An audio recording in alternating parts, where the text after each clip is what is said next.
Assalamualaikum warahmatullahi wabarakatuh. Apa kabar pemirsa Banjar TV? Senang sekali menjumpai Anda di edisi Lintas Badua Sepekan Ahad 25 Desember 2022.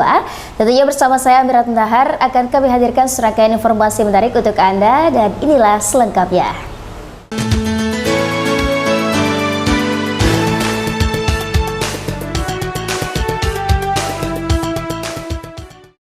Ya pemirsa, mengawali jumpa kita kali ini, pemerintah Kota Banjarbaru melalui Dinas Sosial telah menyiapkan sejumlah anggaran dan relawan logistik serta perlengkapan dapur umum guna antisipasi bencana banjir pada musim hujan yang sering terjadi di sejumlah kawasan. Puncak musim hujan diperkirakan akhir Desember hingga Januari tahun mendatang akan terjadi di sejumlah kawasan termasuk di Banjarbaru. Seperti beberapa tahun sebelumnya, sejumlah titik di Banjarbaru terjadi banjir. Meski hanya beberapa jam, namun banjir tersebut banyak merendam pemukiman warga, terutama di Kecamatan Cempaka. Untuk antisipasi banjir tersebut, Pemko Banjarbaru melalui dinas siapkan relawan dan dapur umum, serta logistik guna membantu korban bencana banjir. Kepala Dinas Sosial Kota Banjarbaru, Rohyat Riyadi menyampaikan pihaknya sudah menyiapkan anggaran dapur umum untuk membantu masyarakat serta relawan yang siap 1x24 jam. Kami di Dinas Sosial Kota Banjarbaru itu ada namanya ya relawan Tagana Taruna Siaga Siap Bencana, yang mana kami dalam penanggulangan ini siap menanggulangi. Salah satu cara kami mengadakan piket 1x24 jam, yang mana kawan-kawan relawan ini siap standby dan akan membantu secara langsung, baik itu nanti secara logistik maupun dengan mungkin ada dapur umum ya kami dalam pelaksanaannya penanganan bencana di Kota Banjarbaru. Untuk anggaran sendiri supaya tidak terjadi lagi kayak tahun kemarin, tahun beberapa itu kan yang sempat dapur umum ditutup, itu bagaimana nih Bang? Kalau anggaran sendiri insya Allah kita siap dalam pelaksanaan penanggulangan bencana, terutama untuk masalah dapur umum sudah kita sediakan anggaran. Ini dalam pelaksanaannya mudah-mudahan bisa tertangani lah dengan baik nanti kepada warga-warga kita yang terdampak kena musibah bencana. Rismana, Banjar TV. Berikutnya pemirsa, dalam upaya mengamankan perayaan Natal dan Tahun Baru di Kabupaten Banjar, Polres bersama pemerintah melaksanakan apel gelar pasukan di lapangan Polres setempat. Guna pengecekan akhir kesiapan personil maupun sarana prasarana, Polres Banjar bersama Pemkab setempat melaksanakan apel gelar pasukan pengamanan Hari Natal tahun 2022 dan Tahun Baru 2023. Harapannya pengamanan dapat terselenggara secara optimal dan sinergi menciptakan Nataru yang aman dan kondusif. Pada kesempatan itu, Bupati Banjar Saidi Mansur membacakan sambutan dari Kapolri Jenderal Listio Sigit Prabowo.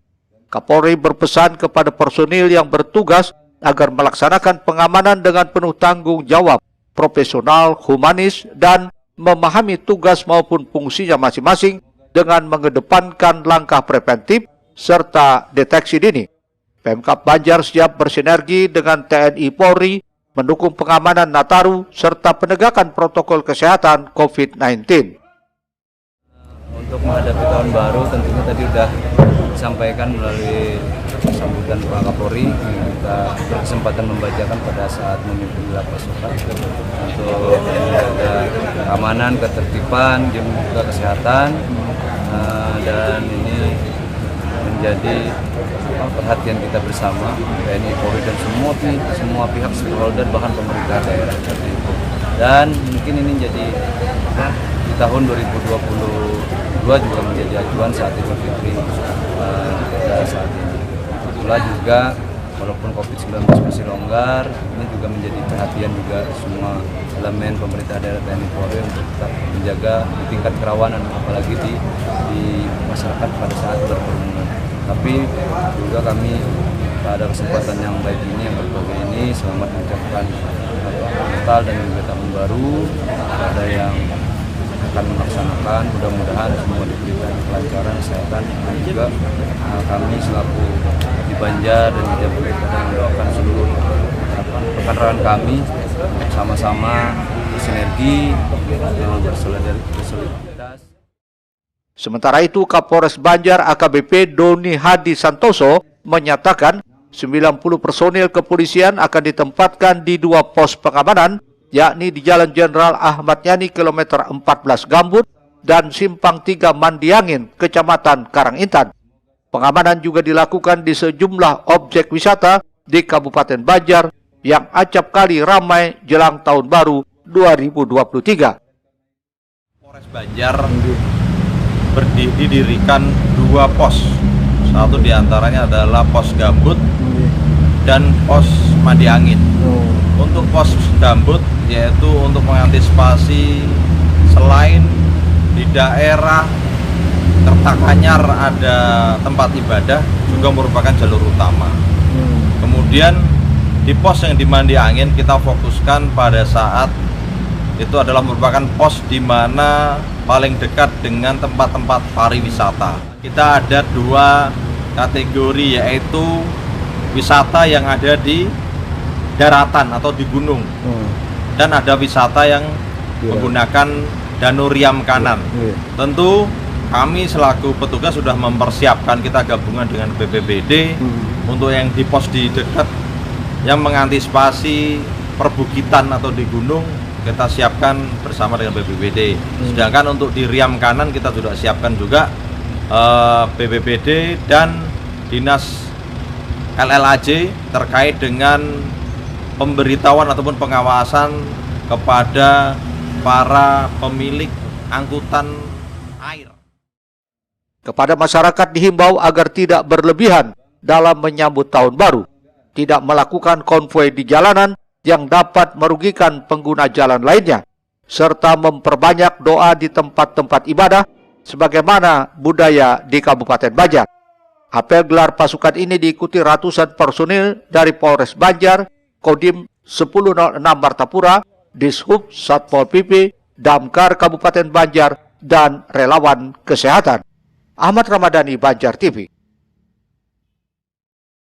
Pemirsa, beralih ke informasi lainnya, sebagai komitmen penyaluran energi, PT Pertamina Patra Niaga memastikan pasokan dan stok BBM serta LPG di Kalsel akan aman selama perayaan Natal dan Tahun Baru. Hal ini diungkapkan Eksekutif General Manager Pertamina Patra Niaga Regional Kalimantan dalam jumpa pers di Hotel Fugo, Kota Banjarmasin, Rabu 21 Desember 2022. Menurutnya, penyaluran BBM jenis bensin di Kalimantan Selatan saat Natal dan Tahun Baru akan meningkat sekitar 5% dari 1.439 kiloliter per hari di saat normal menjadi 1.517 kiloliter. Sedangkan jenis solar diprediksi hanya akan naik 1% seiring liburnya sejumlah aktivitas angkutan. Sementara LPG juga diprediksi naik 5% dari penyaluran harian normal sebesar 394 metrik ton menjadi 415 metrik ton. Terkait ketahanan stok energi, dipastikan aman dengan rata-rata ketahanan persediaan antara 8 sampai dengan 15 hari akumulatif. Di Kalimantan juga telah diaktifkan posko Satgas Natal dan Tahun Baru semenjak tanggal 15 Desember hingga 8 Januari yang memiliki tugas mengawasi penyaluran serta kesiagaan stok di seluruh terminal BBM, SPBU, SPPBE, dan agen LPG. Ya, tentunya BBM yang bersubsidi ini dapat tersalurkan secara tepat ya kepada masyarakat yang memang memiliki hak untuk mendapatkan BBM bersubsidi.